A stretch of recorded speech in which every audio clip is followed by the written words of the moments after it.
Selamat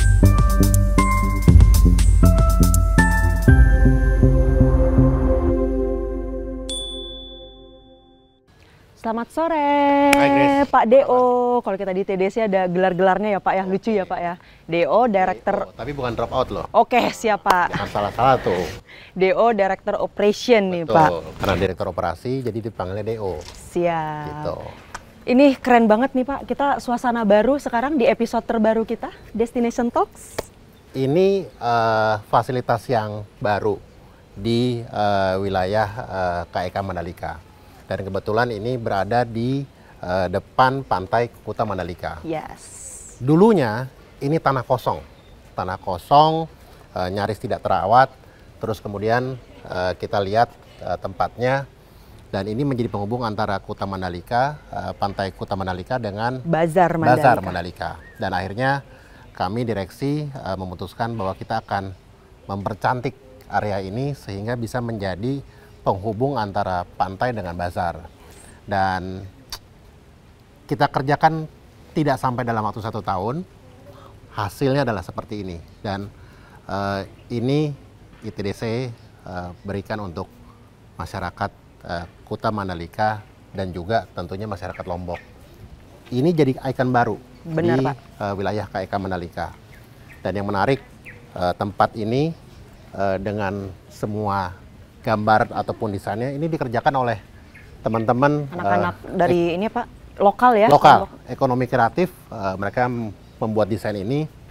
Kalau kita lihat jalan ini sebenarnya sama seperti yang ada di sirkuit Pertamina Mandalika. Dan alhamdulillah Kuta Land ini diresmikan langsung oleh Pak Menteri BUMN kita, Pak Erick Thohir. Jadi satu fasilitas baru yang sudah dipersiapkan ITDC untuk dipergunakan, dinikmati oleh seluruh lapisan masyarakat. Ya keren kan, tidak keren jelek nih, Pak. dan bagus dan colorful banget gitu loh. Yes. Karena kan ITDC kan pariwisata ya, pengembang kawasan pariwisata. Jadi memang harus fun, harus lucu, harus seru, dan inilah kurang lebih gambaran ITDC sekarang yang lebih fresh, yang lebih smart, dan yang pasti lebih satset gitu lah. Gitu. Satset banget sih Pak, Harus karena satset. terakhir aku datang ke sini nih Pak, Ya. ke Mandalika ini dulu masih benar-benar tanah kosong Pak. Betul. Dan bahkan kita terakhir datang, aku bareng Pak Deo juga tuh, waktu itu Yes. masih pakai topi proyek ya Pak, kita Ya. ke sini. Dan sekarang belum ada berapa lama, tidak ada 1 tahun hitungannya sudah ada nih Pak, proyek Ya. baru dan sudah selesai, rampung dan sangat indah. Ya. Nih teman-teman nanti bisa lihat, kita ajak jalan-jalan ada apa aja sih. Jadi di sini sebenarnya ada atraksi-atraksi juga ya Pak, karena nantinya di belakang sana teman-teman di Bazar Mandalika akan banyak sekali kegiatan-kegiatan yang Betul. tentunya tidak hanya dilakukan atau diselenggarakan oleh TDC ya Pak, tapi banyak masyarakat atau stakeholder yang memang sudah sangat tertarik nih untuk melaksanakan banyak kegiatan di sini. Bisa Ya. dibocorkan Pak sedikit mungkin? ke teman-teman? Dibocorkannya salah satunya akan diselenggarakan Coloran. Jadi Coloran yang biasanya ada di Jakarta itu akan dilaksanakan insya Allah dalam waktu kurang lebih 24 jam ke depan. Itu akan dilakukan Coloran di wilayah KEK Mandalika, di pantai Kuta Mandalika, dan tentunya juga di Kuta Land ini. Dan yang menarik adalah Kuta Land ini sekarang banyak menarik, banyak IO, teman-teman penyelenggara aktivasi itu mau lihat apakah ini bisa menjadi sebuah bagian dari sebuah aktivasi-aktivasi yang dilakukan untuk wilayah Mandalika. Dan yang menarik, ini semua dikerjakan oleh putra-putri Indonesia. Jadi waktu pengerjaannya itu adalah tim anak-anak muda, ada laki-lakinya, ada perempuannya, dan itu semua masih muda-muda. Jadi desainnya oleh orang Indonesia, pelaksananya orang Indonesia, anak-anak muda, dan ini menunjukkan sebuah kolaborasi yang bagus. Betul. Bahwa anak-anak muda pun mau bekerja di BUMN.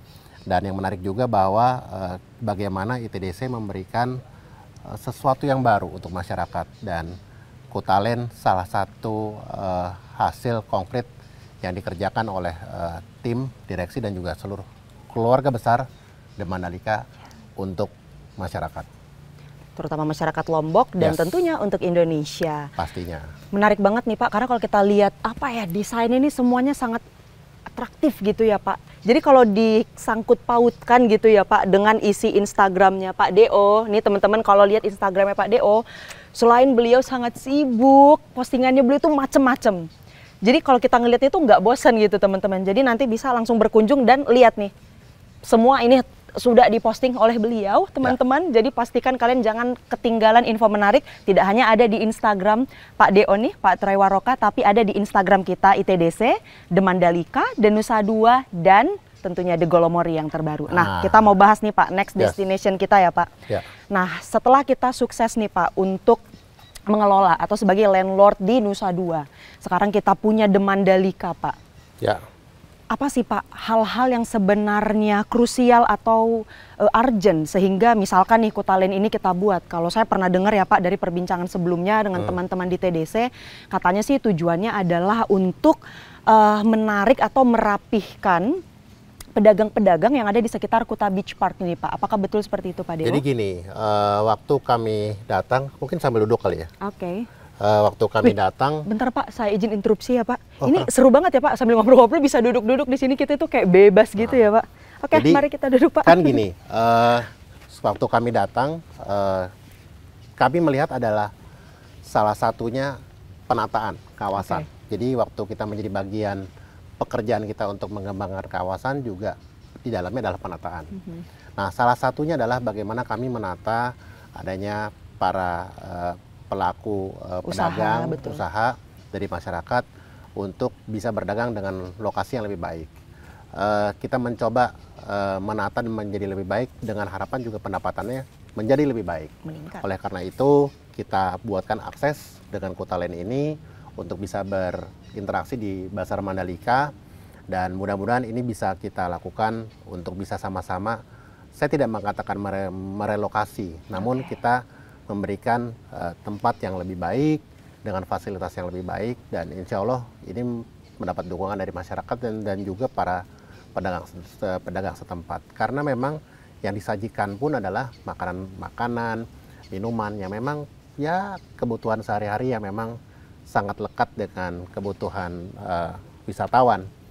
Manakala mereka jalan-jalan di sini kan mereka haus, mereka minum, dan ada cendera mata juga. Nah, itu kan juga bisa menjadi bagian dari ciri khas dari Kuta Mandalika. Jadi ya harapannya dengan adanya Kutalen ini aksesnya lebih bagus dan semua orang yang kesini bisa menikmati fasilitas lain, bukan hanya ada sirkuit tapi juga ada fasilitas lain.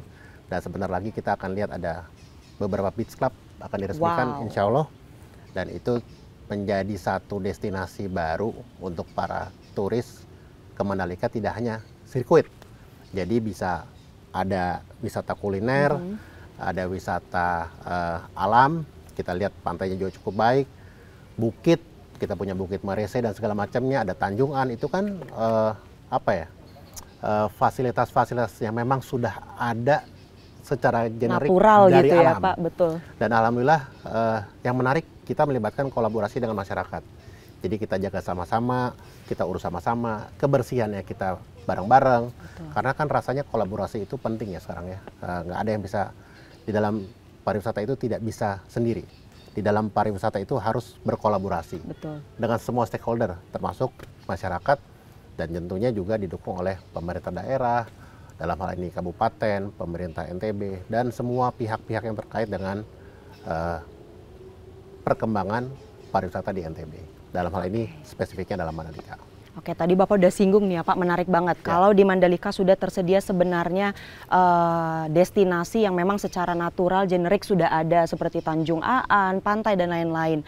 Untuk buatan kita sudah ada nih ya Pak, Kutalen, Bazar Mandalika dan lain-lain. Tapi satu nih Pak, yang bisa kita info lagi ke teman-teman bahwasannya ITDC sendiri pun sekarang punya 2 masjid ya Pak. Dalam 1 tahun kita punya 2 masjid loh Pak. Ya, jadi sebenarnya gini, kan kalau kita bicara pengembangan kawasan, kan juga ada operatornya. Kawasan itu kan sesuatu yang harus digerakkan.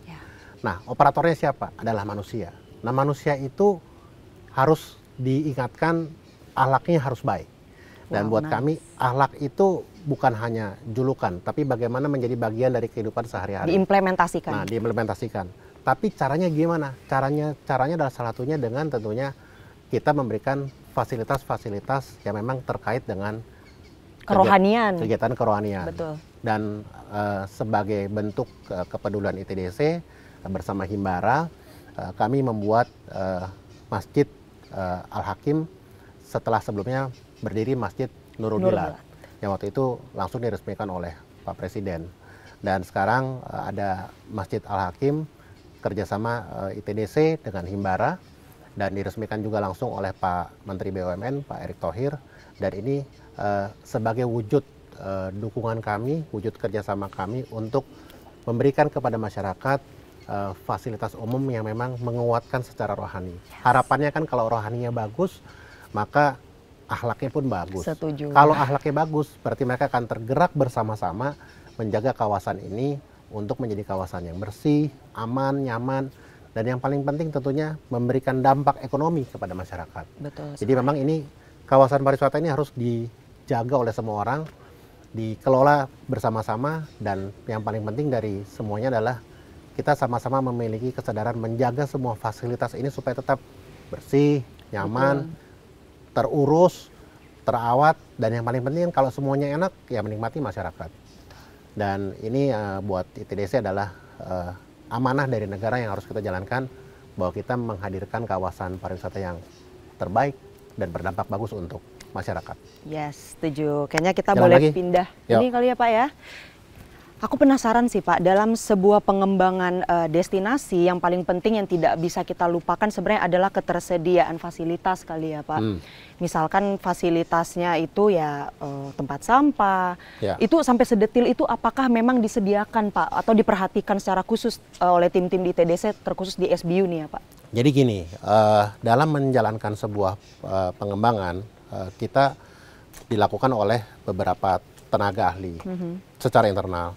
Itu ada tim pengembangan, ada tim PMO, terus ada tim-tim lain yang juga terlibat dalam semua prosesnya. Nah, salah satu yang perlu adalah tentunya menyediakan fasilitas pendukung. Termasuk misalnya adalah seperti kalau kita lihat di sana, ada beberapa tempat sampah yang kita tempatkan. Dan jaraknya nggak jauh-jauh, jadi itu memudahkan orang untuk buang ya Pak? Sebenarnya kita dengan adanya kawasan ini, kita juga membangun dan membudidayakan kepedulian orang untuk menjaga kawasan ini. Salah satunya apa? Dengan adanya tempat sampah. Kita berharap bahwa di sana ada sampah yang jatuh, berceceran, bisa diangkat, bisa dibuang. Mau kok orang Indonesia melakukan itu. Tapi yang paling penting kan adalah fasilitasnya diadakan, diberitahu, teman-teman petugas keamanan juga memberitahukan, Pak, Bu, boleh dibuang di tempatnya gitu ya. Harusnya itu menjadi sebuah proses edukasi buat teman-teman, buat semua pengunjung yang ada di Kutalen, di Golomori, Nusa Dua, dan juga Mandalika untuk membiasakan, membudidayakan, membuang sampah pada tempatnya.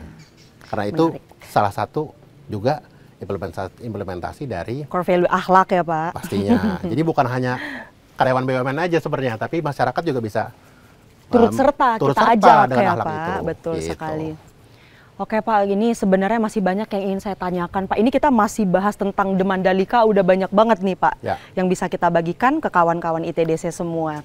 Jadi pokoknya tungguin terus episode selanjutnya, pastinya dengan episode yang lebih menarik, lebih banyak yang kita kulik dari Pak DO, Direktur Operasi kita paling keren se-ITDC. So, just wait and see. Thank you Pak Troy. Oke Grace, thank you.